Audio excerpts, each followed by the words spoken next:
Assalamualaikum warahmatullahi wabarakatuh. Perkenalkan kami dari kelompok 2. Di sini kami akan menjelaskan materi tentang stock investment, investor accounting and report. Perkenalkan anggota kelompok kami yang pertama Isna Rahmatul dengan NPM akhir 001. Yang kedua ada Hani Munfarida dengan NPM akhir 002. Selanjutnya ada Taridwi Ramadhani dengan NPM akhir 040. Lalu ada Silvania Kintia Bella dengan NPM akhir 101.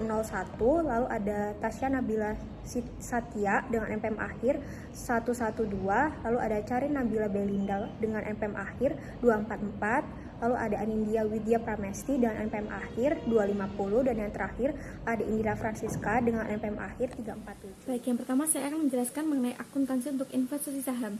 Berdasarkan prinsip akuntansi yang berlaku umum atau GAAP, investasi saham dicatat sebesar biaya perolehan, yaitu nilai wajar saat akuisisi. Biaya perolehan tersebut meliputi harga pembelian saham, aset atau sekuritas yang diberikan sebagai pembayaran, serta biaya langsung tambahan yang berkaitan dengan proses perolehan investasi. Terdapat dua metode akuntansi investasi saham. Yang pertama adalah metode nilai wajar atau metode biaya sesuai ASC 320/10. Pada metode ini, investasi dilaporkan berdasarkan nilai wajar pada setiap akhir periode pelaporan. Dividen yang diterima diakui sebagai pendapatan. Selain itu, keuntungan atau kerugian dari perubahan nilai investasi dicatat berbeda, yaitu sekuritas perdagangan diakui dalam laba bersih, sedangkan sekuritas tersedia untuk dijual diakui dalam pendapatan komprehensif lain atau OCI. Metode kedua adalah metode ekuitas sesuai ASC 323/10. Metode ini digunakan apabila investor memiliki pengaruh signifikan terhadap perusahaan yang diinvestasikan, biasanya dalam kepemilikan sekitar 20% atau lebih saham voting. Investasi awal dicatat sebesar biaya perolehan, kemudian bagian laba dari perusahaan investi akan menambah nilai investasi, sedangkan kerugian dan dividen akan mengurangi nilai investasi. Pada metode nilai wajar juga terdapat klasifikasi sekuritas ekuitas, yaitu sekuritas perdagangan dan sekuritas tersedia untuk dijual. Selanjutnya equity method. Yang pertama indikator tidak ada pengaruh signifikan. Nah, ini ada penolakan dari investor terhadap pengaruh investor. Kemudian investor menyerahkan hak signifikan kepemilikan mayoritas terkonsentrasi di pihak lain.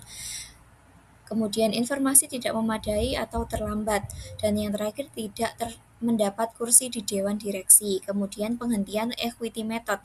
Nah, ini dihentikan jika bagian rugi investor membuat nilai investasi menjadi 0. Kemudian pentingnya equity method. Nah, pentingnya equity method ini yang pertama, investasi bisa menjadi bagian besar dari aset dan laba perusahaan. Kemudian banyak dipakai dalam joint venture dan entitas khusus, dasar pembahasan laporan keuangan konsolidasi. Kemudian dalam hubungan induk dan anak, nah induk ini mencatat bagian laba atau rugi anak dan mengurangi investasi saat dividen dibagikan. Laba induk sama dengan bagian laba dalam laporan konsolidasi. Nah, mayoritas anak perusahaan wajib dikonsolidasi kecuali tidak ada kontrol, misalnya bangkrut atau resistensi pemerintah. Baik, di sini saya akan membahas tentang metode ekuitas konsolidasi satu baris. Metode akuntansi ekuitas ini sering disebut sebagai konsolidasi satu baris. Mengapa? Karena investasi dan pendapatan investasi ini dilaporkan masing-masing dalam satu baris, serta menghasilkan pendapatan dan ekuitas yang sama dengan laporan keuangan konsolidasi jika diterapkan secara benar. Metode ini memiliki kompleksitas yang sama dengan penyusunan laporan keuangan konsolidasi dan digunakan baik untuk kepemilikan 20-50% maupun lebih dari 50%.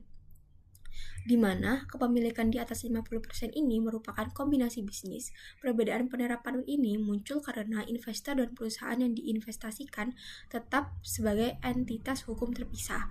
Metode ekuitas ini hanya berlaku bagi investor dan kepemilikan saham dapat berkisaran antara 20 hingga 100%. Nah, selanjutnya di sini saya akan membahas tentang investasi ekuitas pada akuisisi. Nah, investasi ekuitas dalam saham biasa ini berhak suara dari entitas lain yang dicatat sebagai besar biaya yang dikeluarkan, baik itu berupa kas, nilai wajar aset lain yang diserahkan, maupun sekuritas yang diterbitkan. Biaya langsung yang berkaitan dengan pendaftaran dan penerbitan saham ini akan dicatat sebagai pengurang modal research tambahan, sedangkan biaya akuisisi langsung lainnya itu akan dibebankan. Seluruh biaya investasi tersebut kemudian digabungkan dan dicatat dalam satu akun investasi sesuai dengan konsep konsolidasi satu baris. Nah, di sini ada asumsi bahwa PAM Company membeli 30% saham biasa dengan berhak suara Sun Company yang beredar pada tanggal 1 Januari dari pemegang saham yang ada seharga 2 juta dolar tunai ditambahkan 200.000 lembar saham biasa PAM Company dengan nilai nominal 10 dolar dan nilai pasar saham 15 dolar per lembar. Biaya tunai ini ditambahkan untuk kepemilikan saham yang terdiri dari 50.000 dolar untuk pendaftaran saham dan 100.000 dolar untuk biaya konsultasi dan penasihat. Maka PAM Company ini mencatat peristiwa dengan jurnal berikut. Nah, pada tanggal 1 Januari, di debitnya itu investment in Sun sebesar 5.000, lalu di kreditnya common stock 2.000, additional paid in capital 1.000, dan cashnya 2.000. Di sini untuk mencatat akuisisi investasi ekuitas sebesar 30% di Sun Company. Lalu pada tanggal 1 Januari, di debitnya itu investment expense sebesar 100, dari additional paid in capital sebesar 50, lalu di kreditnya terdapat cash sebesar 150. Nah, di sini untuk mencatat biaya langsung tambahan dari pembelian sebesar 30% ekuitas. Nah, dalam konsolidasi satu baris, entry-entry jurnal tersebut dapat dibuat tanpa mengetahui nilai buku atau nilai wajar aset dan kewajiban Sun Company. Selanjutnya, saya akan membahas tentang pengalihan kelebihan biaya investasi atas nilai buku ekuitas yang mendasar. Nah, di sini terdapat informasi mengenai aset dan kewajiban individual oleh Sun Company pada saat akuisisi. Ini tuh sangat penting informasi tersebut karena akuntansi selanjutnya dengan metode ekuitas ini memerlukan pencatatan perbedaan antara biaya investasi nilai buku ekuitas yang mendasari aset bersih perusahaan yang diinvestasikan. Nah, di sini terdapat asumsi bahwa informasi nilai buku dan nilai wajar untuk Sun Company pada tanggal 1 Januari tersedia dalam ribuan, bisa dilihat pada ilustrasi yang ada di gambar tersebut. Nah, di sini nilai buku ekuitas yang mendasari aset bersih dari Sun Company ini adalah 3.600.000 dolar, didapat dari 30% dari 12 juta dolar, dan selisih antara biaya investasi dan nilai buku ekuitasnya adalah 1.400.000 dolar. Selisih 1.400.000 dolar ini akan dialokasikan ke aset dan liabilitas yang dapat diidentifikasi sebesar 1.200.000 dolar, dan sisanya 200.000 dolar ini akan dialokasikan ke goodwill. Kelebihan biaya ini sudah tercermin dalam akun investasi PAM di Sun dan dihilangkan secara periodik melalui pendapatan dari investasi dan akun investasi berdasarkan metode ekuitas. Nah, tanah, goodwill, dan aset tak berwujud ini dengan masa manfaat yang tidak terbatas itu tidak bisa diamortisasikan berdasarkan GAAP, tetapi diuji penurunan nilainya, dan kerugian penurunan nilainya ini akan diakui dalam investasi secara keseluruhan. Nah, slide ini membahas terkait akuntansi atas kelebihan biaya investasi dibandingkan nilai buku. Nah, kondisi ini terjadi ketika investor itu membayar lebih mahal daripada nilai buku perusahaan yang dibeli. Biasanya terjadi karena aset undervalued, ada goodwill, dan juga ada selisih dari nilai wajar, sehingga harus diamortisasi. Kenapa harus diamortisasi? Karena selisih yang ada itu bukan laba, melainkan adalah penyesuaian nilai aset, sehingga harus diamortisasi atau harus dikurangi atau harus dihapuskan. Nah, di sini ada contoh, yaitu Sun membayar dividen sebesar 1 juta pada 1 Juli dan melaporkan laba bersih sebesar 3 juta untuk tahun berjalan. Nah, kelebihan biaya atas nilai buku diamortisasi sebagai berikut. Yang pertama ada persediaan, tingkat amortisasinya itu 100%. Kemudian ada aset lancar lain sebesar 100%, ada peralatan sebesar 5%, dan utang wesel sebesar 20%. Nah, PAM ini memiliki kepemilikan 30% saham dari perusahaan Sun, sehingga jurnal pada 1 Juli yaitu adalah kas pada investment in Sun sebesar 300.000. Nah, kenapa sih ada dividen tapi malah mengurangi investasi? Karena ini menggunakan metode ekuitas, yang mana metode ekuitas ini menganggap bahwa dividen itu bukanlah pendapatan, tapi adalah pengembalian investasi. Jadi, jurnal ini, transaksi ini itu mengurangi investasi. Nah, 300.000 ini didapatkan dari mana? Didapatkan dari perhitungan 1 juta dikali 30%. Nah, jurnal selanjutnya itu mencatat bagian laba dari SAN, yaitu 3 juta dikalikan 30%, hasilnya adalah 900.000. Nah, jurnal selanjutnya itu menghapus kelebihan biaya yang dialokasikan ke persediaan yang dijual tahun ini sebesar 300.000. Jurnal selanjutnya yaitu mencatat kredit laba atas aset lancar lain yang dilepaskan tahun ini sebesar 60.000. Jurnal selanjutnya yaitu mencatat depresiasi atas kelebihan biaya yang dialokasikan ke peralatan dengan umur manfaat 20 tahun sebesar 45.000 dihasilkan dari 900.000 dibagi 20 tahun. Hasilnya adalah 45.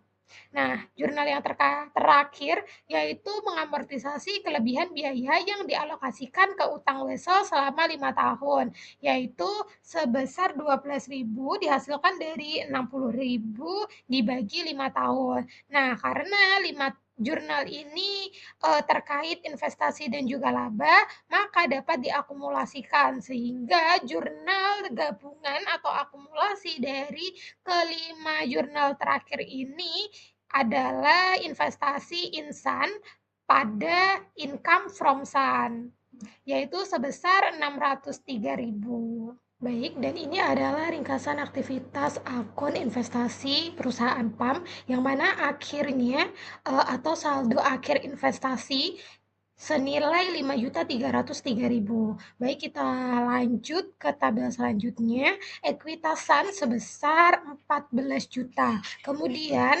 30%-nya ini adalah milik perusahaan PAM, sehingga 30% dari 14 juta adalah 4.200.000. Ke kolom selanjutnya yaitu ada saldo investasi PAM sama seperti sebelumnya di tabel sebelumnya, yaitu ringkasan aktivitas akun investasi PAM. Hasil akhirnya saldo investasi PAM adalah 5.303.000. Kemudian kita cari selisih antara C dan B, yaitu hasilnya adalah 1.103. Ini adalah sisa selisih harga beli investasi PAM yang belum diamortisasi. Baik, slide ini membahas terkait kelebihan nilai buku atas biaya investasi. Yang mana kalau sebelumnya kita membahas terkait biaya investasi itu lebih besar daripada nilai buku. Nah, di sini tuh nilai bukunya lebih besar daripada biaya investasi atau biaya yang dikeluarkan. Nah, hal ini terjadi karena aset bersih dinilai terlalu tinggi atau mungkin saham yang dibeli itu harganya terlalu murah atau biasa disebut dengan bargain purchase. Nah, keuntungan pembelian murah itu dicatat sebagai laba biasa. Nah, di sini ada contoh yaitu Pop Corporation membeli 50% saham biasa dengan hak suara dari Sun Corporation pada 1 Januari seharga 40.000 secara tunai. Ringkasan perubahan ekuitas pemegang saham Sun selama tahun berjalan adalah sebagai berikut. Nah, modal awalnya adalah 100.000. Nah, kemudian labanya adalah 20.000, kemudian dividen ini mengurangi laba sebesar 5.000 sehingga modal akhirnya adalah 115.000. Nah, kelebihan nilai buku yang diperoleh atas biaya investasi sebesar 10.000 dihasilkan dari 100.000 dikali 50%, kemudian dikurangi 40.000. Nah, kelebihan ini itu berasal dari persediaan dan peralatan yang dinilai terlalu tinggi dalam pembukuan SON. Nah, persediaan awal kelebihan 2.000 dan dijual pada Desember. Sisanya itu 18.000 terkait peralatan dengan umur manfaat 10 tahun. Tidak ada goodwill karena biaya 40.000 sama dengan nilai wajar aset bersih yang diperoleh, yaitu dari perhitungan 50% dikali 80.000. Nah, karena di pembukuan SON ada kesalahan, hal itu menyebabkan selisih, yang mana persediaan terlalu tinggi 2.000 dan peralatan terlalu tinggi 18.000.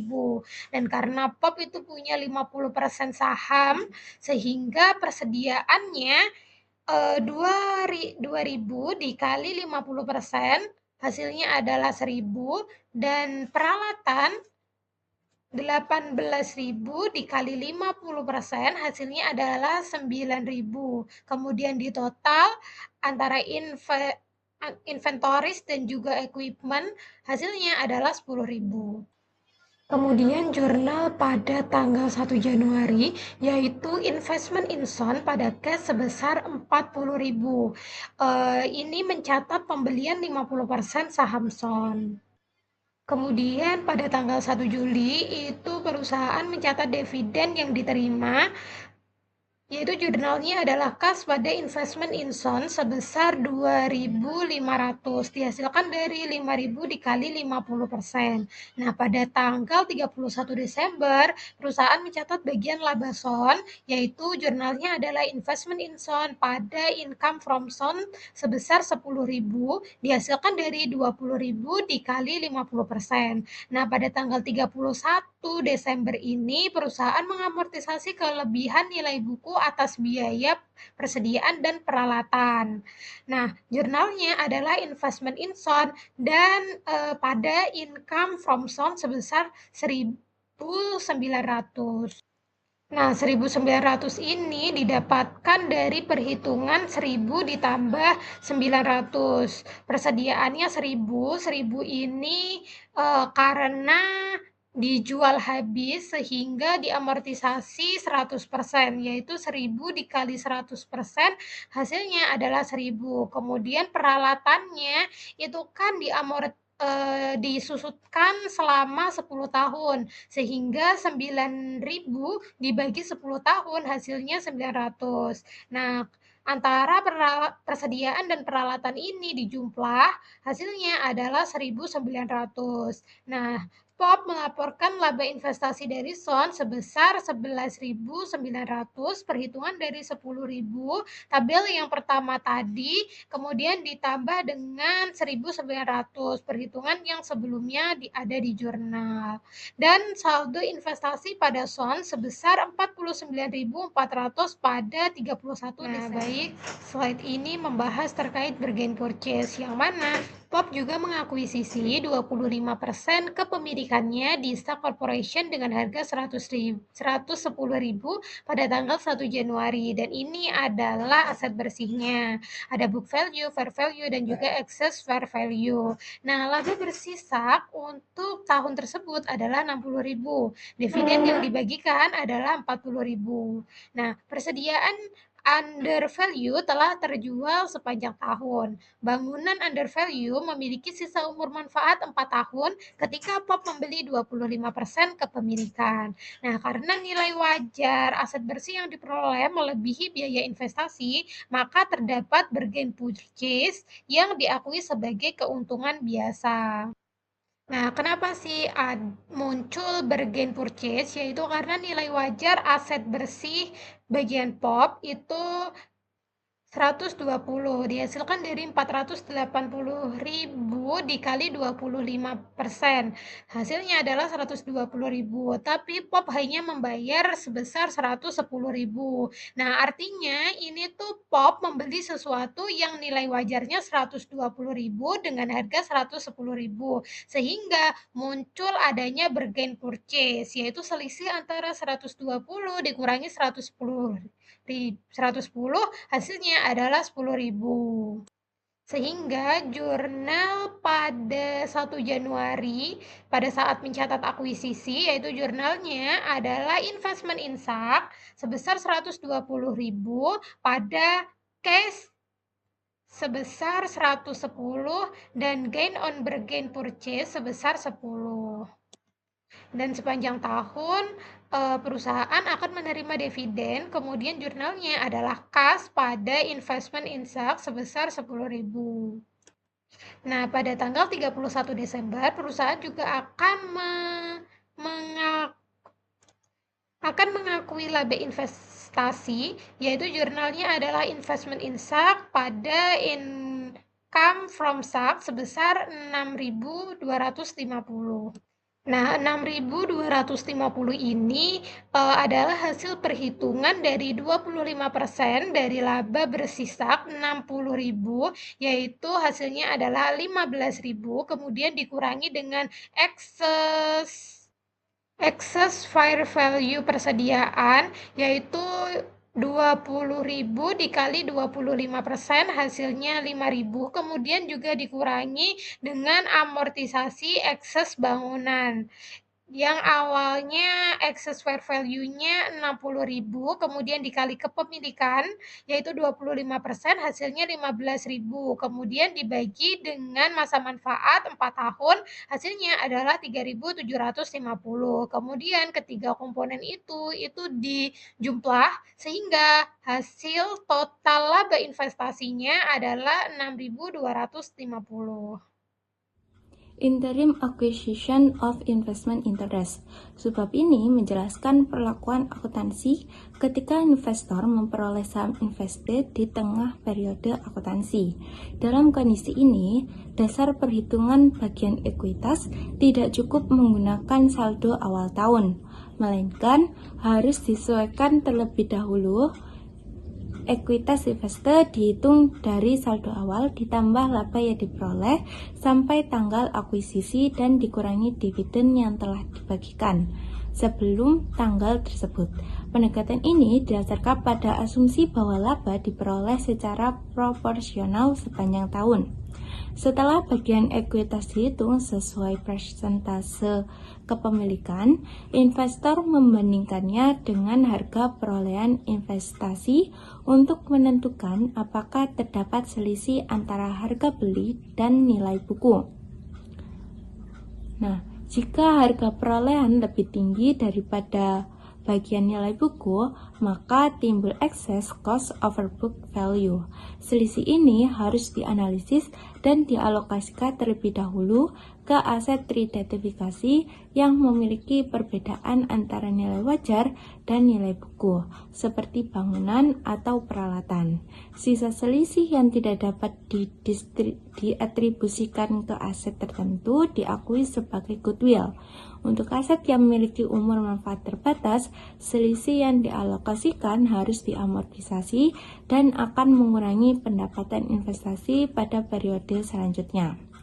Contohnya di sini, ketika POP membeli 40% saham Son di bulan Oktober seharga $80.000 dan bagian nilai bukunya hanya 6.500.000, selisih 18.500 tersebut akan dialokasikan ke bangunan dan goodwill. Investment in a step-by-step acquisition. Subbab ini membahas situasi ketika investor memperoleh pengaruh signifikan secara bertahap melalui beberapa tahap pembelian saham.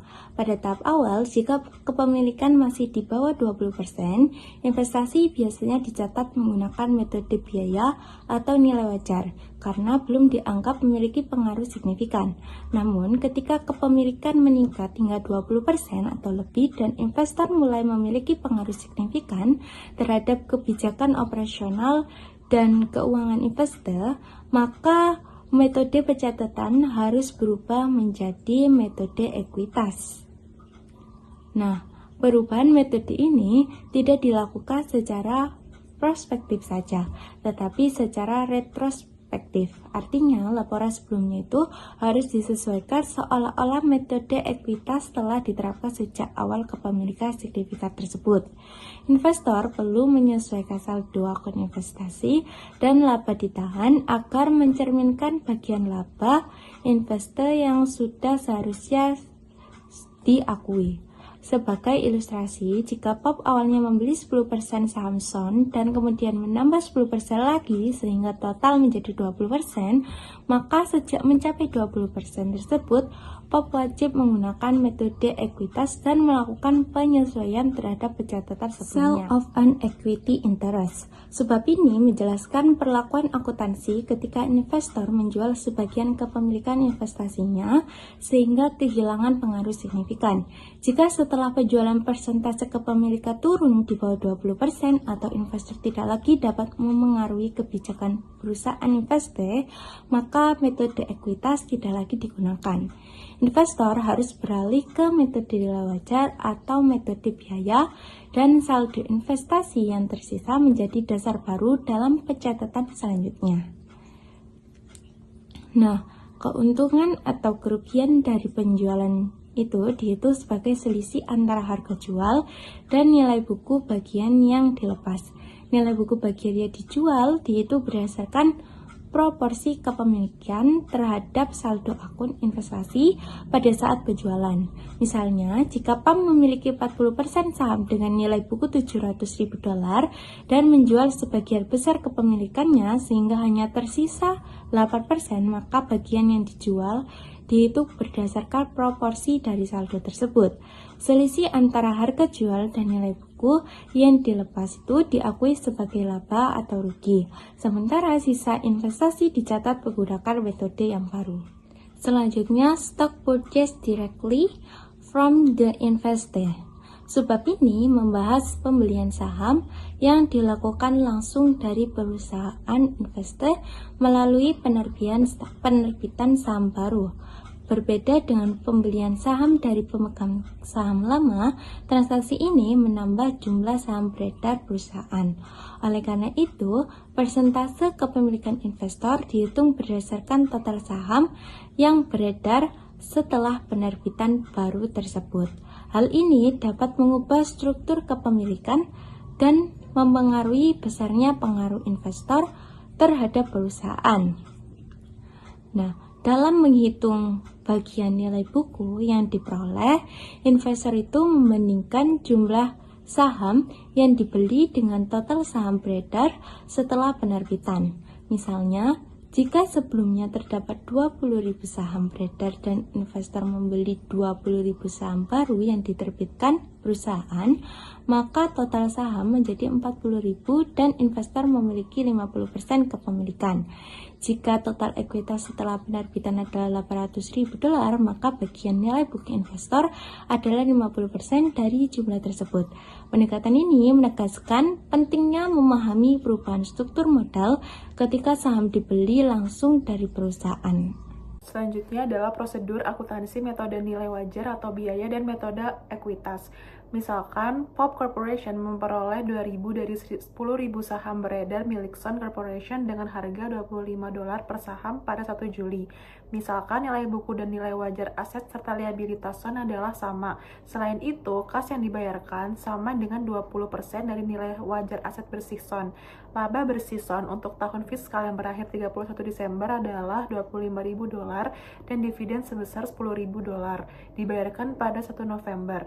Jika terdapat bukti ketidakmampuan untuk menggunakan pengaruh signifikan, POP harus menerapkan metode nilai wajar atau biaya, yaitu menilai kembali akun investasi ke nilai pasar wajar pada akhir periode akuntansi. Jika tidak, metode ekuitas harus digunakan. Pencatatan oleh POP dengan kedua metode adalah pertama, jurnal pada 1 Juli untuk mencatat investasi dengan menggunakan metode nilai wajar atau biaya adalah investasi pada Sun sebesar 50.000 pada kas sebesar 50.000. Lalu dengan menggunakan metode ekuitas, yaitu investasi pada Sun sebesar 50.000 pada kas sebesar 50.000. Lalu jurnal pada 1 November untuk mencatat dividen dengan menggunakan metode nilai wajar atau biaya adalah kas sebesar 2.000 pada pendapatan dividen sebesar 2.000. Lalu menggunakan metode ekuitas adalah kas sebesar 2.000 pada investasi pada Sun sebesar 2.000. Lalu jurnal pada 31 Desember untuk mengakui laba dengan menggunakan metode nilai wajar atau biaya tidak ada, karena diasumsikan saham tidak dapat dipasarkan atau harga pasar sama dengan $25 per saham sehingga tidak perlu di penilaian kembali. Lalu dengan menggunakan metode ekuitas, yaitu investasi pada Sun sebesar 2.500 pada pendapatan dari Sun sebesar 2.500 dari 25.000 dikali setengah tahun dikali 20%. Jadi aktivitas akun investasi metode ekuitas milik POP pada 1 Juli biaya awalnya adalah $50.000, lalu 1 November dividen diterimanya adalah 2.000, dan 31 Desember mengakui 20.000 laba bersih Sun untuk setengah tahun, yaitu 2.500, dan pada 31 Desember saldo akhirnya adalah $50.500. Selanjutnya adalah konsekuensi ekonomi dari penggunaan metode nilai wajar atau biaya dan metode ekuitas. Metode akuntansi yang berbeda atau nilai wajar atau biaya dan ekuitas menghasilkan jumlah investasi yang berbeda di neraca investor dan jumlah pendapatan yang berbeda di laporan laba rugi. Ketika investor dapat memberikan pengaruh signifikan atau mengendalikan operasi invest, termasuk keputusan pembagian dividen, metode nilai wajar atau biaya tidak dapat diterima. Jangan mempengaruhi atau mengendalikan keputusan dividen invest. Investor dapat memanipulasi pendapatan investasi yang dilaporkan. Kemungkinan manipulasi pendapatan tidak ada ketika laporan keuangan perusahaan induk atau investor dikonsolidasikan dengan laporan entitas anak atau invest, karena laporan konsolidasi akan sama, terlepas dari metode akuntansi yang digunakan. Meskipun metode ekuitas bukan pengganti konsolidasi, pendapatan yang dilaporkan perusahaan induk dalam laporan laba rugi terpisahnya dengan metode ekuitas umumnya sama dengan bagian induk atas laba bersih konsolidasi yang dilaporkan dalam laporan keuangan konsolidasi. Kita bahas kasus ketika perusahaan investor punya dua jenis saham, yaitu saham preferen dan saham biasa. Nah, equity method itu sebenarnya dipakai untuk investasi di saham biasa. Tapi kalau investor punya preferred stock, kita itu juga memerlukan penyesuaian. Penyesuaian pertama itu terkait ekuitas. Jadi total ekuitas investor itu harus dipisahkan terlebih dahulu. Mana yang menjadi hak pemegang saham preferen dan mana yang menjadi hak pemegang saham biasa. Karena investor kita ini membeli saham biasa, jadi yang menjadi dasar perhitungan adalah ekuitas saham biasa. Kalau lihat pada tabel, total equity Sun di awal tahun itu 6.000, tapi ada preferred stock sebesar 1.000. Jadi equity yang benar-benar menjadi hak common stock itu 6.000 dikurangi 1.000 yang hasilnya 5.000.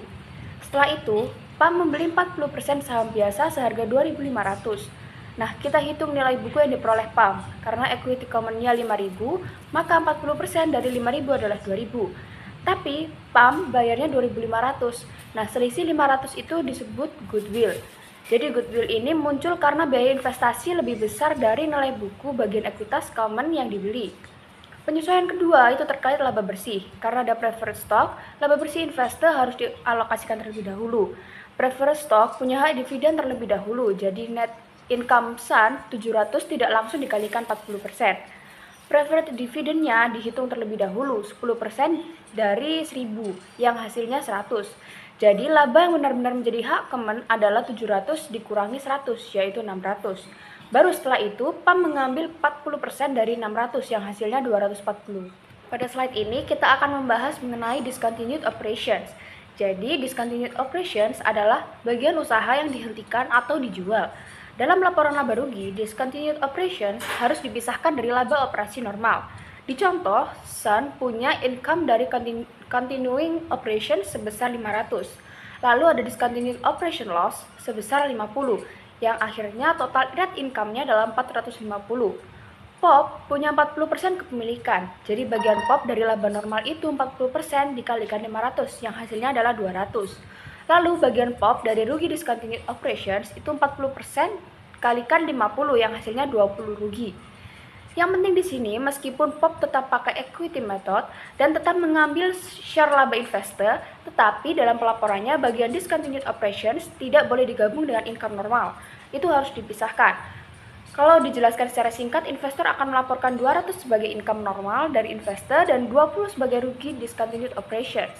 Lalu di bagian other considerations atau pertimbangan lain, ada hal penting dalam equity method, yaitu investor harus mengeliminasi laba yang belum terrealisasi dari transaksi antar perusahaan. Misalnya, kalau investor menjual barang ke investor dan masih ada laba yang belum benar-benar terrealisasi ke pihak luar, maka laba itu belum boleh diakui. Kemudian kita masuk ke pengungkapan untuk investasi metode ekuitas plus transaksi pihak berelasi. Jadi ini membahas tentang disclosure atau pengungkapan.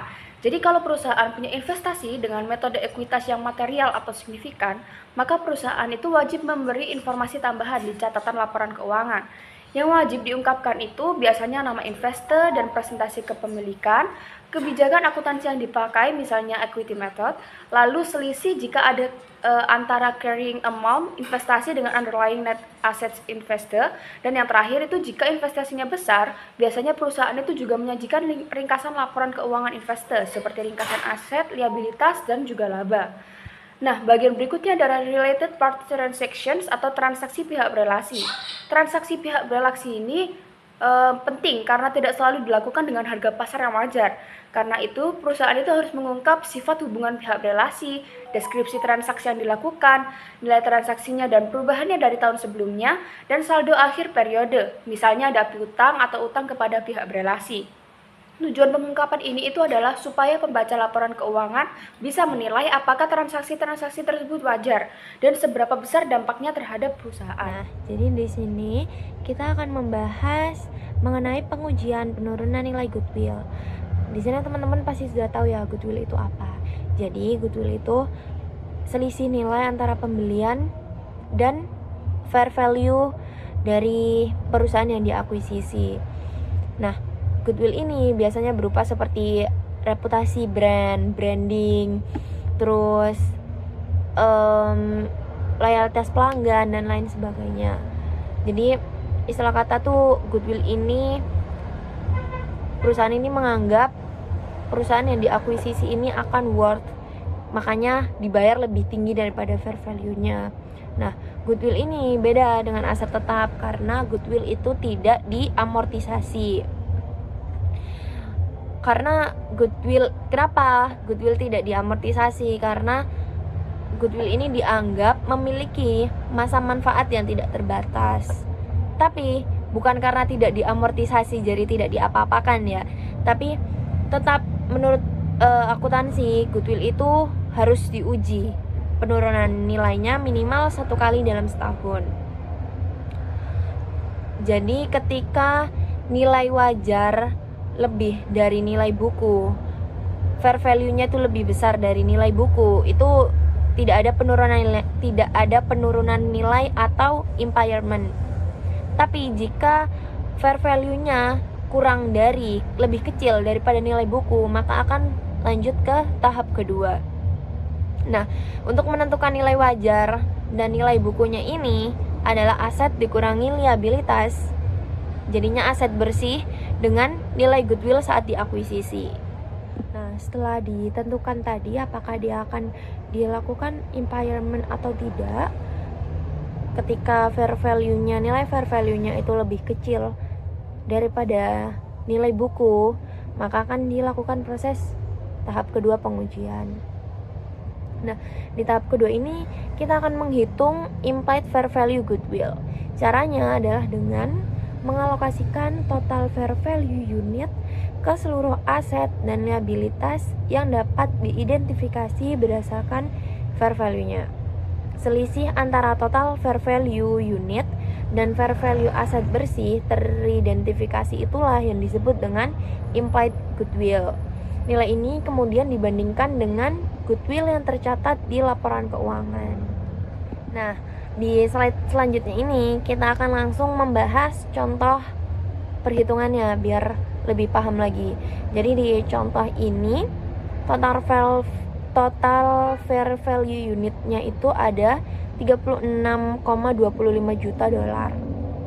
Nah, kemudian setelah dialokasikan ke aset dan liabilitas teridentifikasi berdasarkan nilai wajarnya, diperoleh total fair value aset bersihnya sebesar 31,25 juta dolar.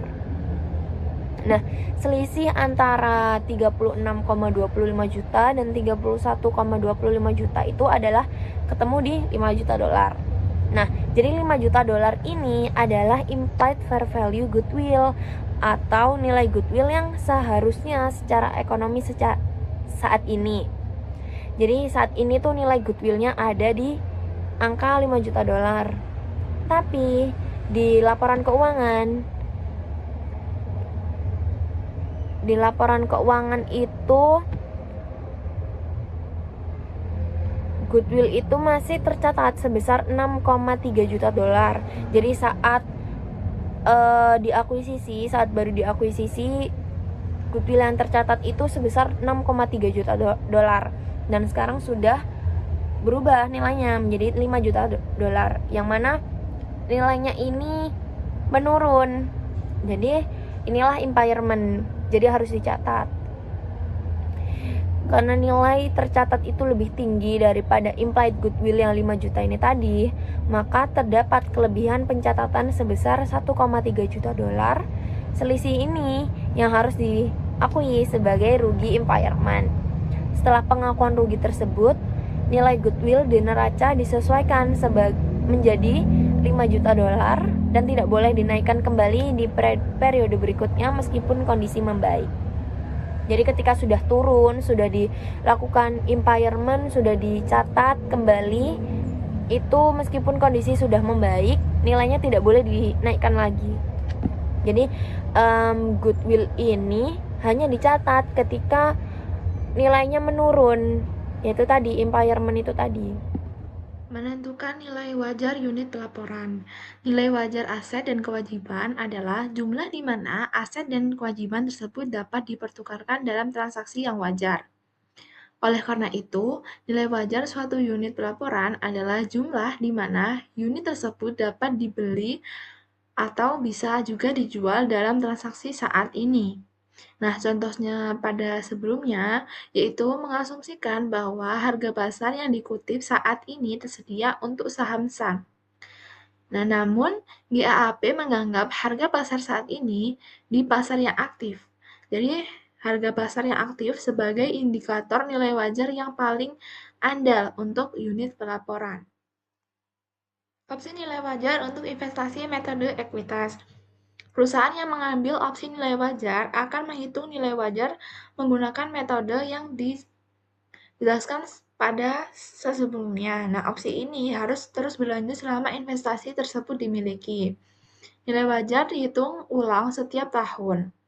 Nah, perubahan nilai wajar ini tercermin dalam laba bersih investor dan jumlah kumulatif yang mengimbangi akan dicatatnya dalam penyisian penilaian. Di sini ada contoh, asumsikan bahwa Pop Corporation membeli 30% saham di Sun Company pada tanggal 1 Juli dengan menerapkan prosedur ekuitas yang dijelaskan sebelumnya. Nah, akun investasi Pop memiliki saldo sebesar 202 dolar pada tanggal 31 Desember. Nah, Pop ini memiliki opsi nilai wajar untuk investasi ini. Berdasarkan harga pasar, Sun Company nilai sebesar 700 dolar pada tanggal 31 Desember. Oleh karena itu, nilai wajar saham PAP sebesar 30% adalah 210. Maka kita akan yang pertama menghitung penyesuaiannya.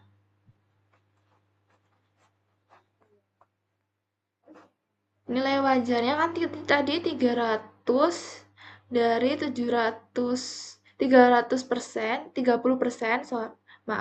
dari 700 menghasilkan 210. Saldo investasi metode ekuitasnya 202.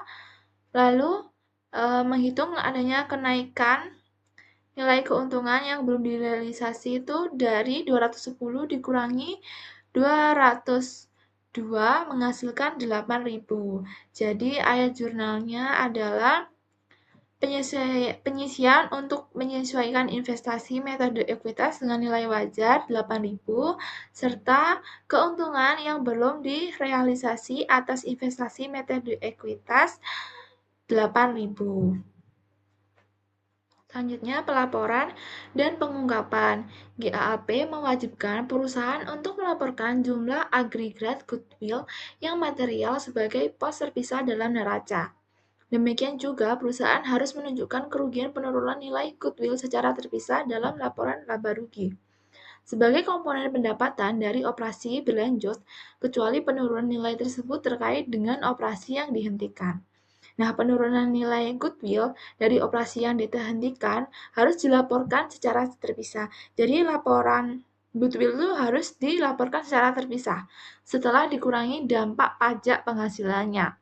di bagian operasi yang dihentikan dalam laporan laba rugi. Sekian pemaparan materi dari kami kelompok 2. Kurang lebihnya mohon maaf. Terima kasih. Wassalamualaikum warahmatullahi wabarakatuh.